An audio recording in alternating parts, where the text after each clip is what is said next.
I don't like shades. I like seeing outside all the time. I do too, but it's different for me because it's a sexual thing. Of like, I want people to see me masturbating. Okay. Otherwise, I can't come. Well, I think we know what is going to be at the top of the next show. Ryan is in character. Megatron must be stopped, no matter the cost.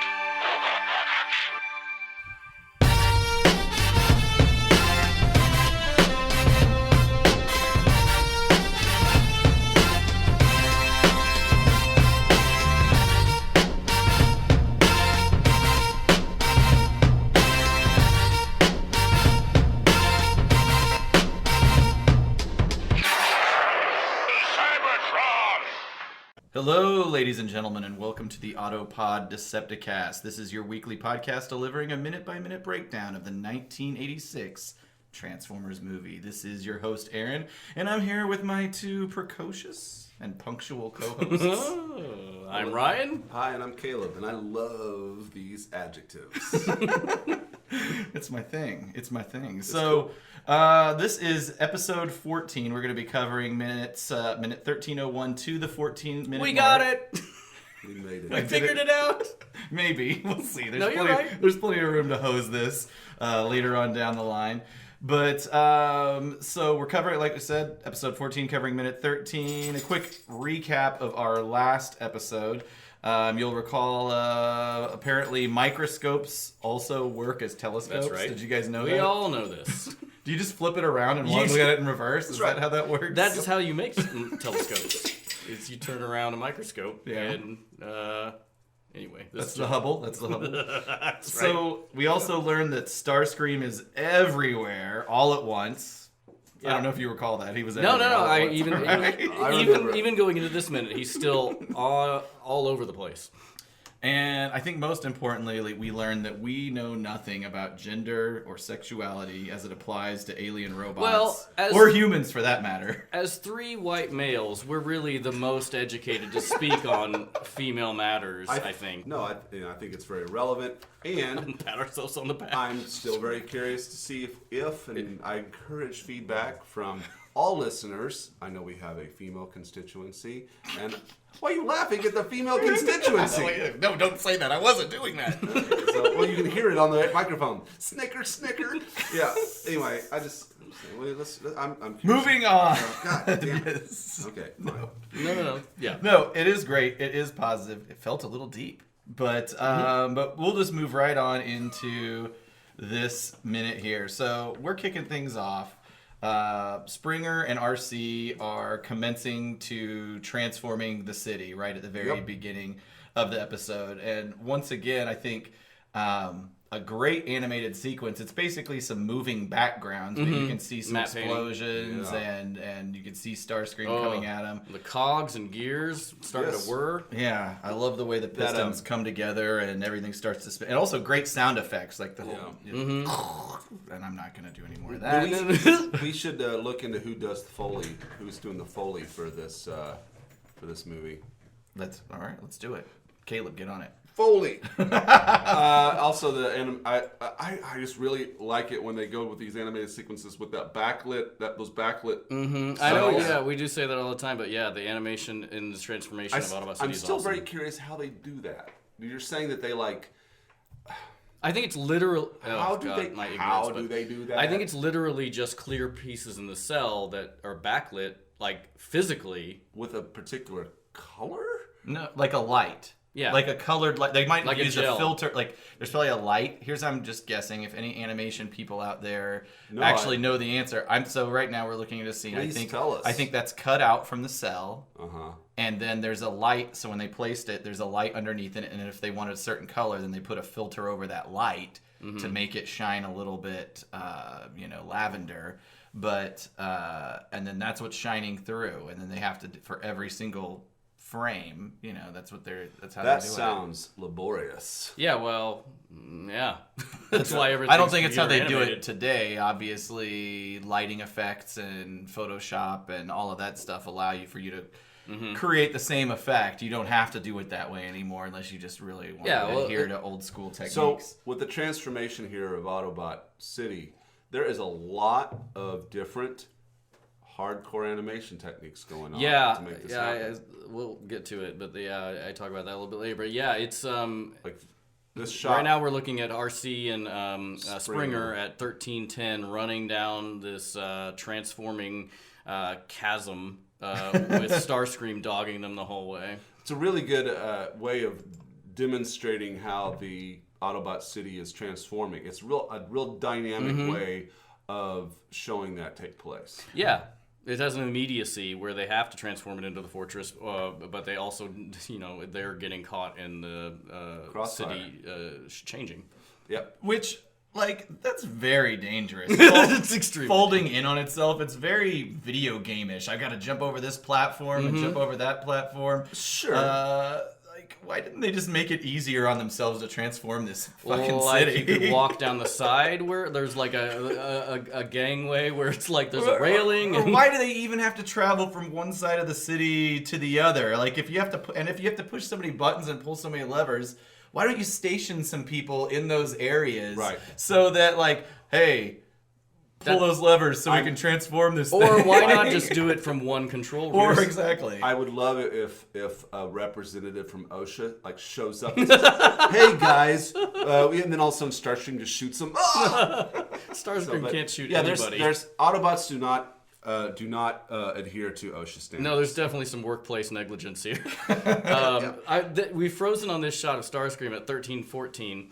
Where I love this, that they don't do this very often. It seems like almost a forced perspective where Starscream's nose cone is really long and it makes him look very menacing and it has the illusion of him traveling very fast. Very fast. They're even adding motion lines just to really bring it, drive it home. Pathetic fools! Yeah, he's cruising. Yeah, it's like extreme foreshortening, and it looks awesome.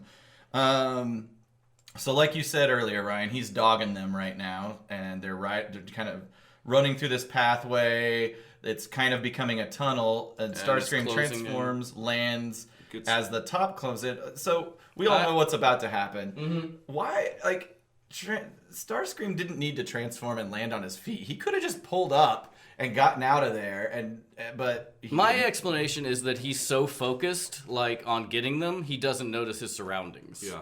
All right. But here's a note, and we're getting ready to see it in a second, where his foot thrusters, I love that. At 1325, where he launches his foot thrusters and shoots out of the closing clamshell. That sound is the Millennium Falcon thrust sound. Oh, is it really? It's exactly that. They took that sound. There's a lot of Star Wars sounds in this movie. How does that get appropriated? I don't know. I don't know how it works. Well, Nelson Shin worked on Star Wars, so I don't know if that has. So you think he had access to the? He's he has the wave files. That's interesting. Yeah, almost all the thrusting. Oh boy, the thrust sounds. Here we go. Yeah, I'm gonna fuck it. Of the Seekers in this movie are the Millennium Falcon acceleration sound. That's fascinating. So I wonder. That makes me ask two questions. I assume that sound was developed proprietary for the Star Wars movies by the production staff. I assume that they didn't grab that sound from a log of stock audio. So it's either stock audio or maybe it became stock audio after the Millennium Falcon. They developed it, put it up on the market, and these guys bought it and used it. I'll wager that. Yeah. What's the stock screaming effect that's popular? Oh, No, not that. That's the goofy scream. I'm talking about I think it's called the Wilhelm scream. The Wilhelm scream. And it's just. I don't think that's in here. That's I was hoping there would be a no Wilhelms. Well, we'll keep an eye out. Do they not use that in every Transformers movie? Probably. And the Michael Bays, I'm sure they do. Well, I'm not talking about the Michael Bay movies. Well, that's what we got. Which we All right, say so, every anyway. So that's really cool. I did not know that, and that is really I found a lot of that. Going forward, I have a lot of notes about where the Star Wars noises are in sounds in the movie. Okay. Please point them out every time. Yep. So Springer and RC escaped from Starscream in the tunnel. Starscream, he's realized he's lost them. He transforms, lands. He recognizes if he doesn't act quickly, he's going to be trapped from above. So he launches himself up and gets stuck, and Gets his foot caught. it's a pretty intense scene, actually. It is really, yeah. It's very scary. And even knowing what he's planning to do before he does it around 1331, you can see him aiming his beams at the at his foot, and you're like, he's not gonna, is he gonna? And then he does, and it's just, you kind of feel it, the tension of that. He's gonna do it. And then there At that is, moment. I know, go ahead. Let's see if I can pause it. Just there we go. Yeah. Oh yeah. Wow. So it's not really his foot that's injured. Like, we've paused it at minute 13, 34 seconds. It's more his ankle that he just sliced through. Man, I have to say again, I don't think that anyone would ever notice that. And I didn't after 30 years of watching this movie until this analysis. Just only having the ability to freeze frame like this in this kind of capacity, you would notice it. So again, It's a real attention to detail. Yeah. I have to commend the animators for just throwing that stuff in, probably being aware that it's not going to be readily noticeable by the viewing audience. That being said, it's inconsistent from frame to frame in this same sequence, but still, yeah, it's in this. Maybe they were told to do all right, when he flies up, he's got to have an injury. You got to paint that. You got to illustrate that in, and then they just they follow through on what they're obligated to do. So yeah, I mean, watching this movie for 30 years, I never picked up on it. That's kind of honestly the fun of doing this whole thing. We get into such minutia that there's almost like Easter eggs for a movie I've seen a million times, and this is one of those for me because I always thought, okay, I get it. He shot his foot. It's in pain, but whatever. It's like a sting. You don't see it. Yeah, it moves too fast, but that's a pretty good gash right there. It's a pretty detailed drawing. Like, there's even stuff inside the wound. You can see the details of his. Yeah. And this is also another example of Starscream being super powerful and almost completely incompetent. Yeah, he's definitely a heel. I mean, they just heel. Oh buddy.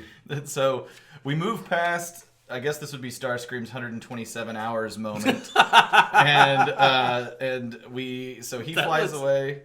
And that was pre-prepared. Okay. RC's transforming the city, and this is I don't know if we even addressed it before, but Boink. Fucking RC is, speaking of Star Wars, totally has Leia Organa head buns. I have to believe that is an homage. It must be, right?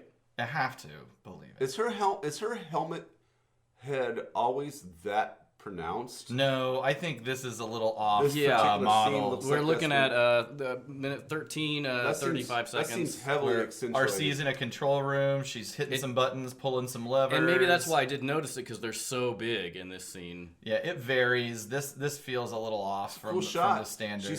She's transforming quickly, transforming Megaplex, pulling levers, pushing buttons. Right. Well, do we want to get into whether it's Metroplex at this point, or? I'm sorry. We can take Autobot it to City. the end.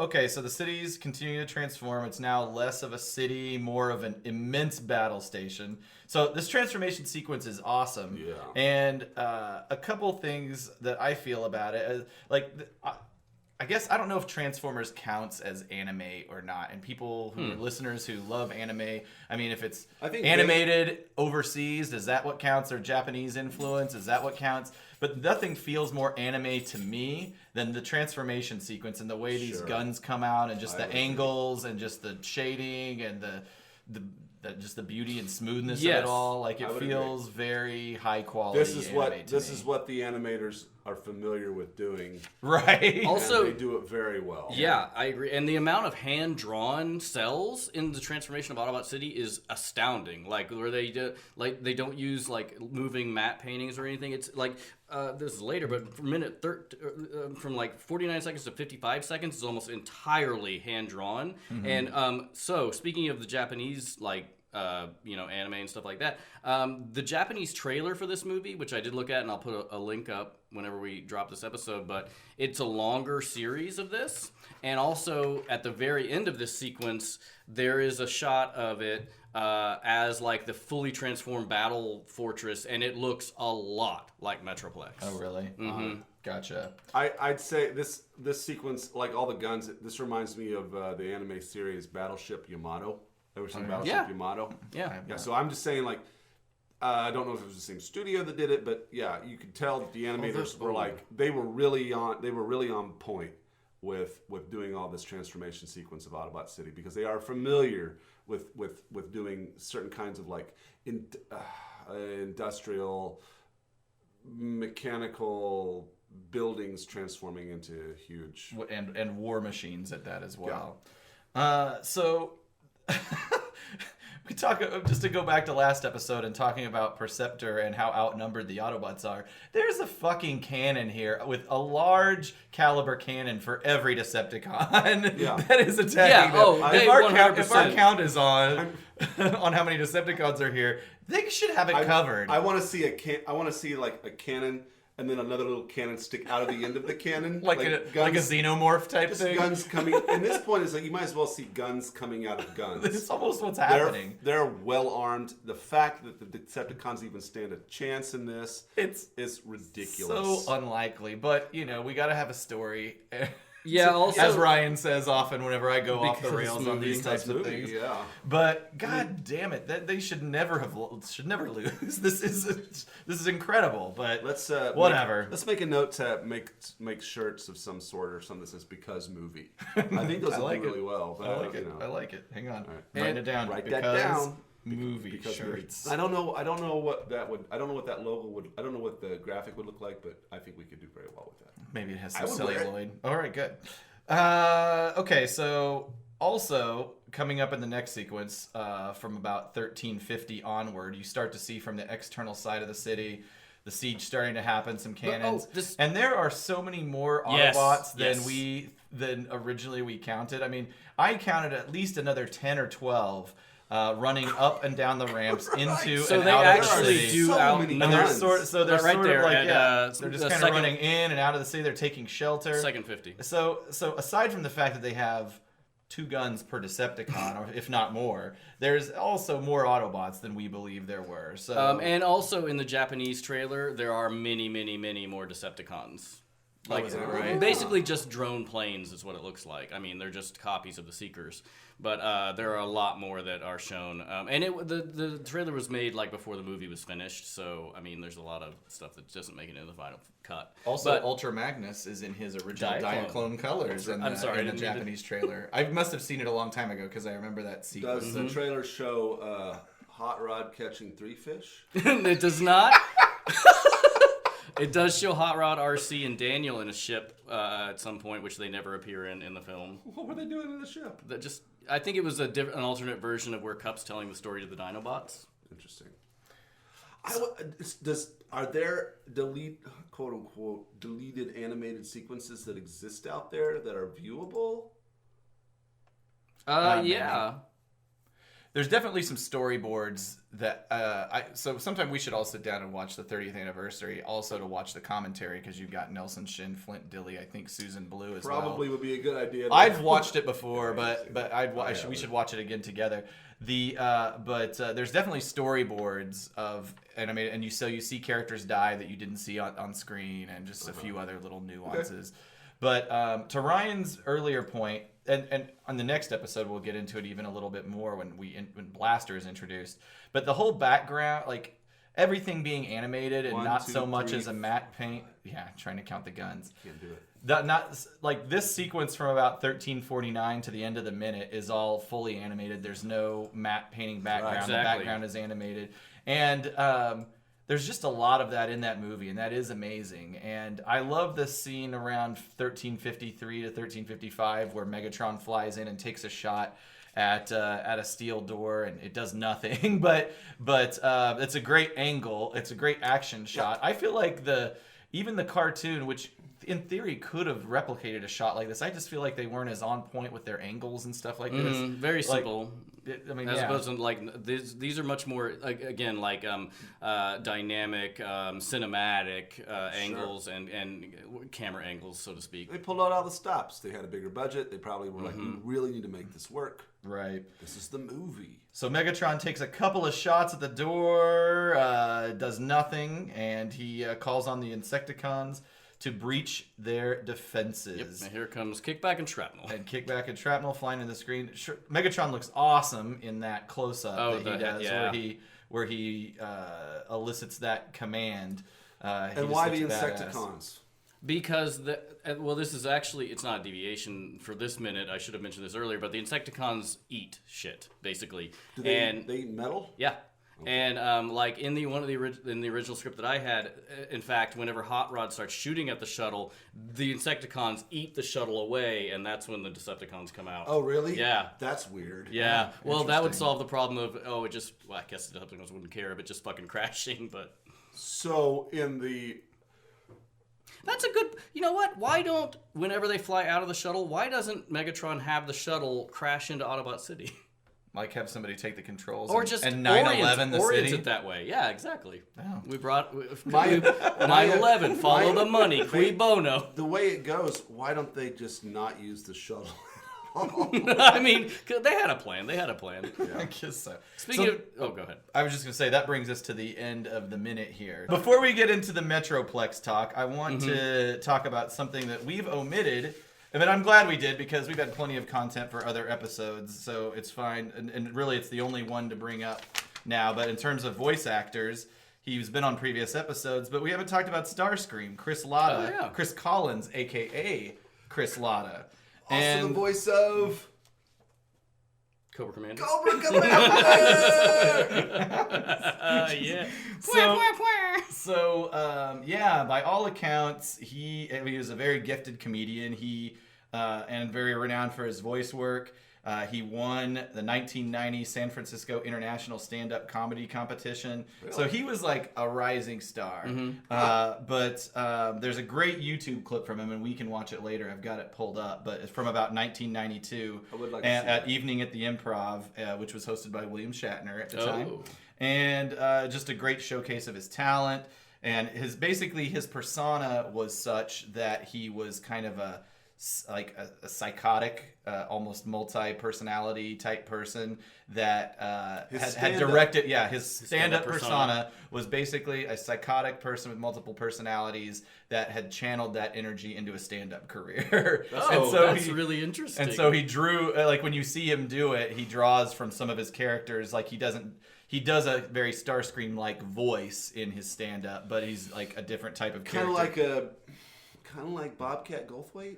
In a way, I've never seen Bobcat stand up. He's definitely doing it. Yeah, he does that. Yeah. That kid, everyone, the character we know as Bobcat Goldthwait is just that. It's a character. Yeah, it's like Larry the Cable Guy. He's not like that. No, I love Bobcat Goldthwait though. You mean Larry the Cable Guy doesn't fix cable when he's not? You mean comedy? He's not a complete dullard? You've seen Larry the Cable Guy's. I'm just kidding. Yeah, I've seen it. His name's like Larry Johnson or something. He came out in pleated khakis. Yeah, I've seen it. Yeah. So at any rate, he studied at New York University for about a year. He focused dance, voice, and mime. He started his voiceover work around 1979. Wait, is this what you were just talking about? Space Battleship Yamato? Yes. Yep. Okay, that was his first voiceover gig. It was called AKA Star Blazers. And then in 1983, he started working on a little 5-part series called G.I. Joe, voicing the iconic Cobra Commander. Fuck yeah! Nothing better than when they introduced Serpentor and gave Cobra Commander this weird sarcastic, jealous well, he basically became the Starscream role at that really point. Did. He did, and it was great. Awesome. Yeah, you started. The weird thing about that, and I'm gonna have to go on a little tangent here about G.I. Joe. They introduced Serpentor, and Serpentor's a dick, and he's like the combination of 10 of history's greatest the most insane people that ever were. And the weird thing about that move is they make you start sympathizing with Cobra Commander. And you do. Yeah, because he is like, guys, everybody, come on, this guy's not good. His storyline in the G.I. Joe movie is actually very sad. Cobra Commander's character in the G.I. Joe movie is sad because he gets exposed to these spores that turn people into animals. And he starts literally becoming a snake, so that by the end of the movie, he literally becomes a snake and fights one of Serpentor's snakes. That Serpentor has these snakes on his outfit that he strokes to make hard. And He does a spear. And when you last see Cobra Commander, he is a snake fighting one of Serpentor's snakes. I completely fucking And forgot about that. it's actually pretty sad. So anyway, trying to reel that back in. That's okay. Chris Latta, a hell of a voice actor. He's taken some villains, and particularly with Cobra Commander, and made you feel very sympathetic with what you would normally would be the main antagonist. I want to see, which actually that kind of works for Starscream too, because I do feel bad for him sometimes, especially when he's a ghost in later episodes. But that would be ghost. He's a ghost. A ghost. Transformers ghost. But that would, I want to see Cobra Commander and Starscream in a joint venture. Ooh, I like What that. an idea. Well, you won't see it, unfortunately, with Chris Latta as the voice. Because Why? He passed away in 1994 God damn it. from a cerebral hemorrhage. There's a lot of speculation around his death because apparently he lived his life pretty hard. And there are stories about, Flint Dille has a story about how he bailed Chris Latta out of jail one time to get him to a recording session. Why was he in jail? Well, nobody really knows. He claimed he was jaywalking, and they put him away. But people, speak of him with reverence, but also there's sort of this haunting like a Chris Farley mystery to him, situation. kind of, yeah. Wow. So. But in addition to Starscream, he did other Transformers voices, Buzzsaw, Defensor, Laserbeak. I think he shared that duty with Frank Welker, but I don't know what there is to do there. Reflector. God, that was so grating. It's almost as good as Caleb's wheelie. One thing he did that another notable one was Wheeljack. He did Wheeljack. I loved Wheeljack's voice. He's kind of like, hey, Jizzy guy. Oh, I gave him simple brains. Yeah. He also, G.I. Joe, so we mentioned Cobra Commander. He also did Gung Ho and some other characters I don't know. Ripper, Breaker, Gung-Ho? Stealer, and Frostbite. Can you do a Gung Ho? Gung Ho, the village person of the Joes. I was saying, Is he the one who wore like a vest with no shirt and underneath? mustache and a crazy hat. He must have had an incredible range to go from Sure. one to the other. Well, check this out. A little, some other voice work. Some cartoons I'm not that familiar with: Inhumanoids, Visionary, Pac-Man. He was on he did the real Ghostbusters, but he also did a little show called The Simpsons. He was the original Mr. Burns and Moe Szyslak. And then he died, and Hank Azaria took over. When did he die? 94. Jesus. So Hank Azaria took over Moe. So how many- So that would have been on for 4 years because it debuted December of '89. Yeah, so he would have been involved for Quite a, I mean, not We're not significant just, now. We're not but- just talking like Tracy Ullman. No, yeah, he was. Well, those characters weren't on the Tracy Ullman version yeah, of the show. this but- was the show proper. Oh, yeah, that would be Harry Shearer. Oh, thank you. Oh, Very good. Well, I mean, Good editing point. Thank you for doing it that way. You're welcome. Real quickly, on screen, he also did a lot of television work. Mr. Belvedere, and I'm assuming most of these were kind of one-off characters. I don't know that there was a lot of recurrence. He was a voice. He was a voice on Mr. Belvedere. No, Or just he an was an actor. actor on Mr. Belvedere, Mama's Family. He was in the movie Roadhouse, Doogie Howser. He was on Seinfeld, Married with Children, and Star Trek, both The Next Generation. Okay. And I Deep need Space to look Nine. this guy yeah, up. yeah, this guy's hitting on all. He's I firing on know. all cylinders. It's like All your nerd cylinders man. are peaking right now. to be an actor in the '80s and '90s. So that is Chris Latta, amazing. Obviously, Wow. one of the most Jesus iconic voices Christ. outside of Megatron and Optimus Prime. I'd say Starscream is the most iconic voice. I guess somebody will step up and be like, "What about Soundwave?" But fuck that guy. I mean, it's so heavily But synthesized. true. So you want to talk about Metroplex? Metroplex is, and this is why you gave us the operative Order. order. That's right. To It wasn't an watch order. I just Scramble suggested City. it. Yeah, we all watched Scramble City yesterday to try and help inform our discussion. I'm sorry. You didn't watch. No, I watched it.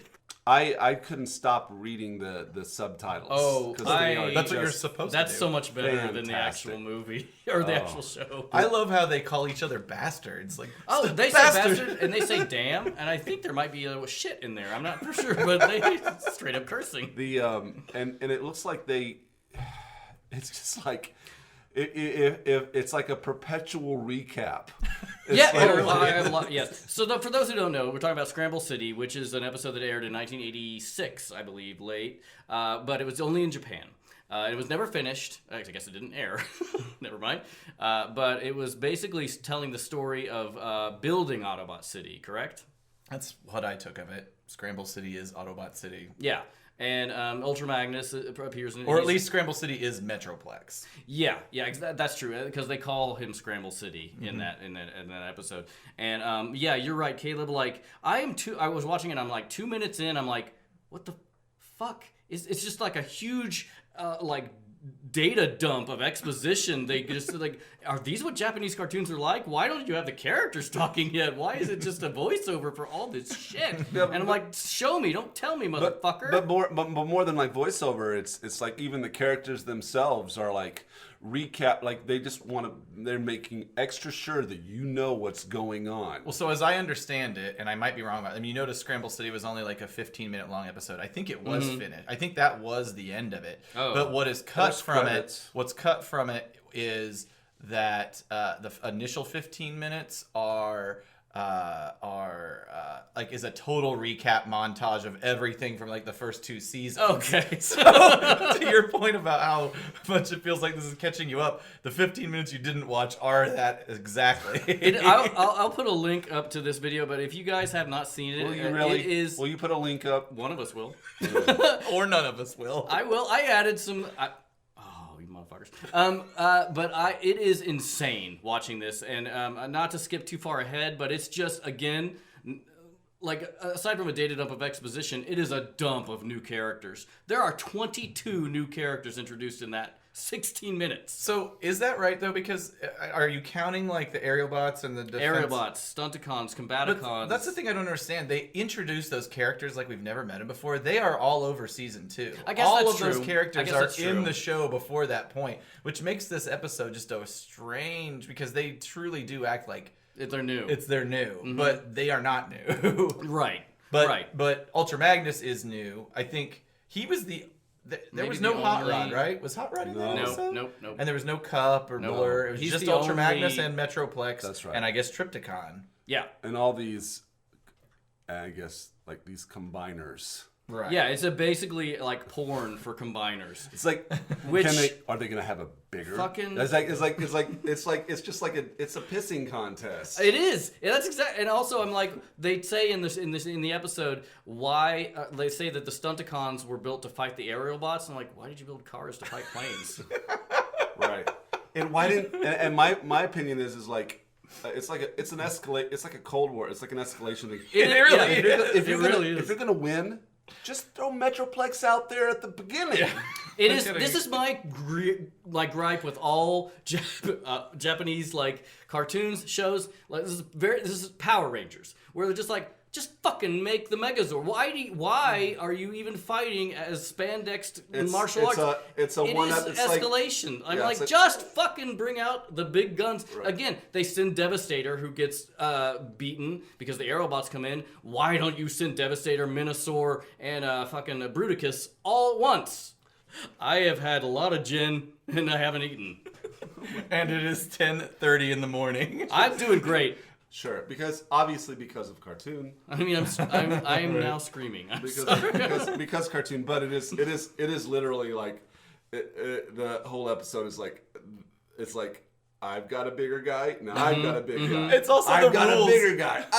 The rules. The rules are so weird. Oh, Like, I they're love the part bonkers. where they knock a leg off, and then of Superion, Superion. and then And one of the And then- Bruticus's arm attaches to it, right? I think it's not Bruticus, it's Or Minosaur. Minosaur, yeah. Minosaur's arm. He shoots his arm off, hits the guy out of the way, and then he says, "Bastard!" Yeah. and then he so attaches then his arm is attached to Superion, and also before even that, to Superion's leg. you get this thing where it's like, transform to power up.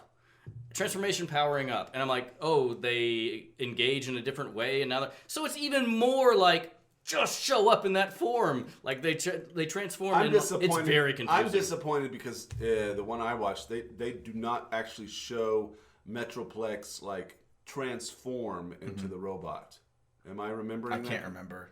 Yeah, I don't. I'm not like the movie. The Transformers movie shows more of a transformation sequence than him transforming from the moving city, right? Which I guess I would describe as a mega tank into his robot form. I think they call it Mobile Fortress. Now, would Metroplex be mimicking a fortress? That's right. That's right. That's a whole other conversation. And his because in my mind, he is a fortress. Because he's performing the function of a fortress. I think we can just say he is a fortress as opposed to the other ones who are mimicking things. So then is he mimicking a robot? Is he mimicking so he's a fortress mimicking a robot? Yes. They should call him... Wait, never mind. I was going to say Fortress Mimicamus. Oh, no. Sorry, goddammit. Is he like he's not a Roman emperor. And I was thinking of a different guy. I was thinking of Fortress Maximus. So we say all that to get to... So is Metroplex Autobot City... what on the TF Wiki says that Metroplex had been installed as a subsection That's right. of the larger Autobot City. And it also goes on to say his cog was destroyed during this battle, and that's why... It's a lot of supposition. And that's why they had to go and do all the mechanical shit to transform him. But nowhere on screen did you see, or in the script, does it indicate that this cog was destroyed. This could have been a big robot. And I think this is back engineering, because later in the show, there is an episode that is bananas where Metroplex's transformation cog is stolen, and they install Trypticon's transformation cog, and then Metroplex's transformation cog is installed in Trypticon. It's fucking weird, but it's like, so he has to have a cog to transform. So it's really like shoehorning it in that this is. But yes, there are parts in the show where Metroplex is a part of Autobot City. I have a question. Why are we talking about this? I think it was a debate that started in the last episode. Are Metroplex and Autobot City the same thing? They never refer to him as Metroplex on screen. And we're discussing how Scramble City ties into kind of a bridge. It's a prequel. It's basically a prequel. Supposedly, it's a bridge between the seasons we've seen and the movie. Because as far as season 2 of the show stops in like 86 or what, like the literal year 86, and the movie picks up in 2006. 2005. So 2005. Sorry. Why was it never released? Why was Scramble City never put out there? They just I don't know. I don't know exactly. I have read that there are some it is dubious as to the rights holders of the material. I think really? A different animation studio produced it than typically, and the animation was actually really good. So it wasn't a matter of like standard television. It wasn't a matter of the product. It was a matter of like legality. Maybe I don't know the answer to that. But the animation was really good. I think a different studio produced it, and ultimately the video of Scramble City was available, I believe, on the 20th anniversary of the movie DVD. You could get it, but I don't think the audio was available with it. For whatever reason, the studio that owned the rights held out on the audio and would not allow it to allow it to be released. It's still that way to this day. I can hear Transformers AD right now listening to this and knowing the answer. If you know Transformers AD, hook us up. Being like, but. Yeah, so you got the goods. Yeah. Did you know? In the one I watched, there was in the very beginning there was a thing. This is so dumb. We're not reviewing this, but I am going to because we're never going to talk about it again. There's a sound wave line that is dubbed in English. Oh, really? One line. It's weird because he has the Japanese line, and then it's over top of it. There's if I remember, there's 3 things that happen. There's there's a straight Japanese line. Then there's a weird sound wave sound, and then there's an additional layer on top of that that's a sound wave in English. Now, when they do it the next time he speaks, they eliminate the Japanese subtitle. No, they eliminate the Japanese voicing altogether, and then it's then it's just strictly Soundwave talking in Japanese with the filter Right, on. right, Like right. there's no filter at the first the first talk, one, the first time, and then there's yeah. this weird there's a filter and an additional Americanized overdubbing of it's just a mashup. It's weird. I only have 2 other points on this, and then we can move on. But one is at minute 3:01. In this 16-minute episode, Ratbat flies into the cave, into Autobot City. Ratbat, he is straight flying into a pussy. It looks like a pussy. It is I'll have to go an back and look at expanding vagina, like it's a speculum has been rammed in there. Speculum that's right. rammed in there. That's right. That's how it works, ladies. I know. I The OBGYNs I thought out we there. were going to get through one fucking episode. I did too. We're so close. Well, and after that, it says Ratbat intruded deep inside. I was hoping we would get through this Nope. episode without Ryan's Hopes having, failed. my uncomfortables. Those are your 2 points? No, I had one more. The end credits. Did you read the end credits? Okay, great. so The dub, like the captions. So I've watched a little bit of the Japanese Headmasters, and I haven't been able to make through it. It's just difficult for me to watch things long term with subtitles. But the theme music is always the lyrics are so dramatic and full of I should've outrageous metaphors. I should have wrote them down, but it was midnight last night when I was Well, I wrote them down. Awesome. Go for it. Okay, so these are the end credits, which in the American version there are no words. So this is the song that's saying over the credits. Over the credits at the end, and it is a Transformers song, and this is the English translation on the Japanese lyrics. That's right. Okay. Vibrations that echo from where the shooting star departs. The star is here now. Yes. Give me no peace again. KNOW. You are now crushing me. Please throw away the sorrow in the crushing sky. You who were born to fight. Transformer. It's beautiful. It's beautiful. I feel like that could have won a high school It's a pretty good poem. language art poem. Yeah. Very good. And the female singer that sings that sings it earnestly. Yes, she is very it is not a You joke. feel very emotional about what's going on. So to close the book on Autobot City, I think yes and no, we're agreed. Metroplex is not Autobot City, but he is a part of Autobot City. And I think there are certain shots in the movie, Transformers the movie, where they look very Metroplexy in his design. Yep. So he is a part of the city, but not the whole city. And we'll leave it at that. So what a great diversion there. So one other script notes and deviations. Script deviations. I only have one. And it's that in my version of the script, Starscream's foot situation is somewhat different from what is on screen.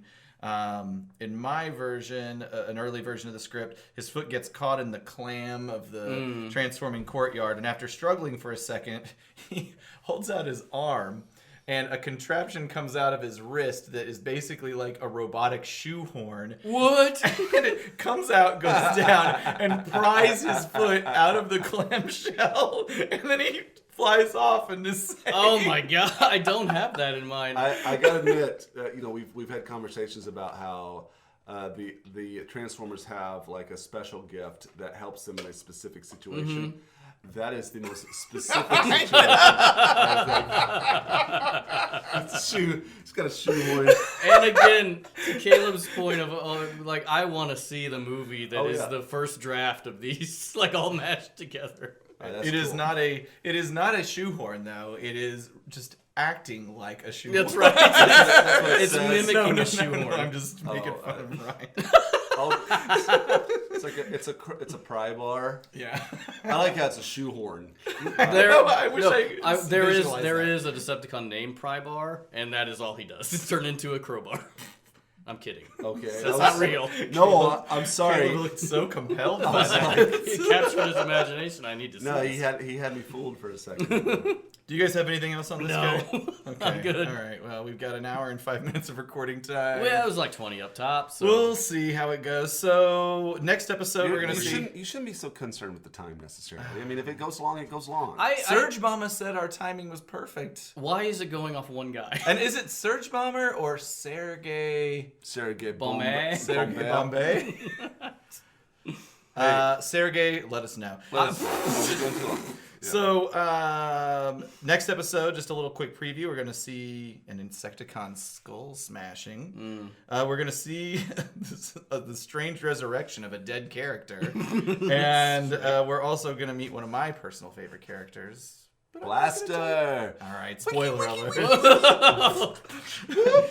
So, thank you guys for listening. Please listen to our show, iTunes, Stitcher, Google Play, TuneIn. Those are all of our platforms there. Follow us on our social media, Twitter, Facebook, Instagram. All of them are at Autopod Decepticast. And, of course, you can also visit our web presence at autopoddecepticast.com. Tell your friends. Please tell your friends about us. Word of mouth is good. We want, iTunes users, we rate, want everyone to hear us subscribe. because we think we're pretty cool. Cool! All right, guys. Thank you. Thanks, bye. This is what I get for drinking whiskey at 10:30 in the morning.